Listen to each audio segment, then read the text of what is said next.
Boston Celtics were cold during their trade deadline as they only traded away Jaden Springer in a salary dump. But Brad Stevens has finally struck in as he just finessed the NBA and picking up the buyout wing that he was looking for. That's right, ladies and gentlemen. The Boston Celtics have made an acquisition during their game versus the Dallas Mavericks, and we're going to look at it and look at the further implications of what he could bring to this Celtics team and to Joe Mazzulla's roster.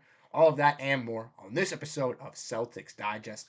I'm Bruce Velez, and you guys have been absolutely fantastic, showing your love and support on the channel, which has been super, super appreciative over these last couple weeks. Like I said, with the trade deadline, it has been super crazy. Celtics not really involved in much stuff as we know it, but with the second half of the season, the Celtics starting in that playoff push, we're going to have everything revolving around the Celtics team brought to you on this channel. So if you want to make sure you stay up to date on everything regarding around this Celtics team, make sure to hit that subscribe button, as around 72% of you guys who watch these videos are not subscribed. Without further ado, though, let's dive into the video at hand. Make sure to grab that snack.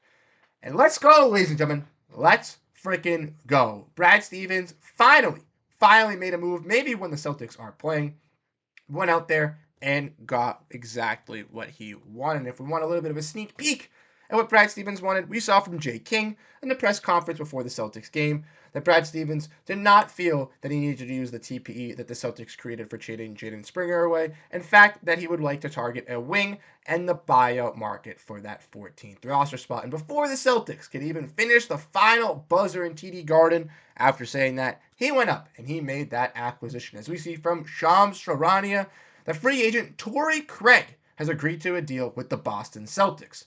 Mark Bartelstein told ESPN Sports this, and Craig has obviously been pretty solid for this Bulls team. Now, Craig has been a target mentioned here on Celtics Digest by myself, mentioned by Celtics fans, mentioned by other Celtics reporters, as not only as he was a cheap contract, one that could fill the needs for the Boston Celtics, but was a quality 3-and-D role player for a championship teams in the past. Now, for the Bulls, obviously, they're not a team pushing for any playoff hopes, so Craig isn't realistically helping them out. But for a Celtics team, he could definitely provide some needed three-point shooting and scoring, while also providing some length at the wing. We saw Torrey Craig this season average 6.9 points, 2.8 rebounds, on almost 49% from the field and 43% from three.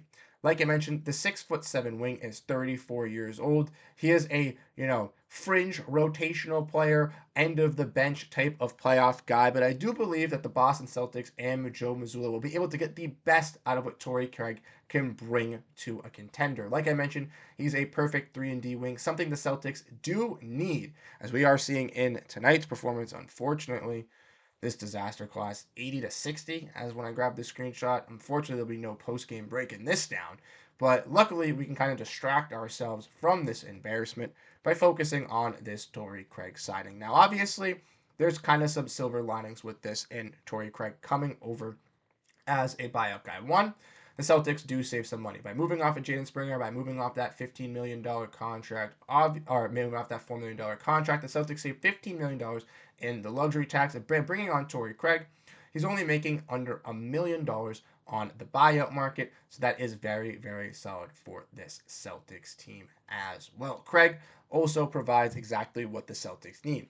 We see with Peyton Pritchard, with Sam Hauser as a topic of discussion brought on Celtics Digest, but this bench unit needs some more scoring in it. And people have looked at guys like Lonnie Walker and stuff, but I think a guy like Torrey Craig will be able to bring that much needed three-point shooting in a different look. If Sam Hauser is dealing with some injuries, or if Sam Hauser, isn't getting off the best offensively, having a replacement like Torrey Craig to kind of throw in there and see what he can ultimately do and utilize for you as a three-point shooter is solid. Craig is also a pretty solid perimeter defender and is going to fit in to Joe Mazzulla's offense and defense like a glove. He hustles, he gives it his all, and I think he's going to be a step up. Ultimately, when talking about Torrey Craig discussions, I always ultimately admitted that they had a guy in Jordan Walsh who I think deserved it a little bit more. But with Walsh kind of falling out of this rotation and Craig providing himself to be a veteran that has proven himself through the NBA, I do think that this is a nice move around the edges for this Boston Celtics team that not only address that size in that forward room with losing O'Shea Brissett and bringing in a guy who can play that defense and be that aggressive guy with Jordan Walsh, but also addressing that shooting standpoint as well with adding a much needed volume three-point shooter in Craig. And they also benefit from the Boston Celtics as well as that Craig was waived. The Celtics had interest in Torrey Craig, right? A lot of Celtics fans wanted Torrey Craig to be a possible candidate, and I think the Celtics mutually had interest with Craig due to the fact that with them being a second neighboring team, with even buyout guys, they're still restricted on which ones they can pursue, as they can't even obtain guys that make over $12.8 million that are bought out on their contract. So if you want them to get Marcus Smart, you want them to get Ben Simmons, don't even bother wasting your comment on that because that's not physically possible for this Celtics team. But like I mentioned, them adding a guy like Torrey Craig with not even having to trade him, not having to give up second round pick value, not having to give up another contract, potentially Springer or possibly even Xavier Tillman, is huge for this Celtics team. Maybe they try to offload Springer for Torrey Craig. I know that's a contract and deal that Rob Virgin and I have talked about in the Discord. Many other Celtics fans and media reporters have looked at as well. But obviously, maybe the Bulls weren't interested in Springer. But anyways, Torrey Craig finds his way to Boston. I think this is an absolute finesse by this Boston Celtics team. As once I mentioned, this team is still competitive. It's still a top tier squad in the NBA. Even if they are getting embarrassed at home by the Dallas Mavericks by 20 points, we all know that this Boston Celtics team is competitive. It's a top tier team in the Eastern Conference, and when fully healthy, it can really be battle tested. And I think adding another player who kind of fits all of those criteria in Torrey Craig is just a much added bonus. Like I said, I don't see Craig coming in here, immediately inserting himself, getting 10 to 15 minutes per night, playing a heavy role off the bench.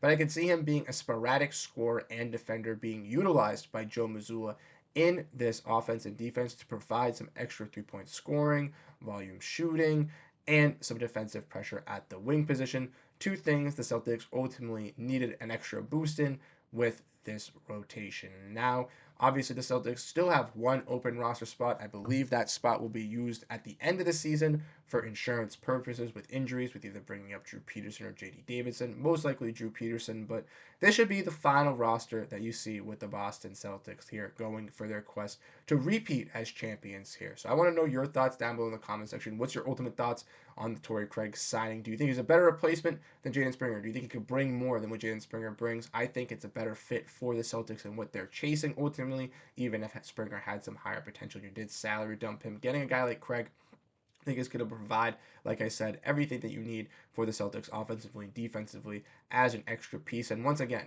he's not making a lot of money. You're not going to have to pay much in the luxury tax for him either. So for the Celtics, getting a guy like that for basically nothing and just having to add him on the edges while also saving money is a win-win for this organization as they try to push for that championship. But ultimately, let me know what you think down below in the comment section, how you guys feel about this Celtics team. Like I said, no post-game going to be coming out tonight here, unless the Celtics can pull one out of their butt like they similarly did versus the 76ers in a miraculous comeback. That maybe you'll see my bright old face once again. But that's what I got to break for you guys here with this Torrey Craig signing. Let me know what you ultimately think down below in the comment section. I personally love it, but I want to know your thoughts. You guys have been absolutely fantastic showing your love and support, so it's been super appreciative. So thank you so much.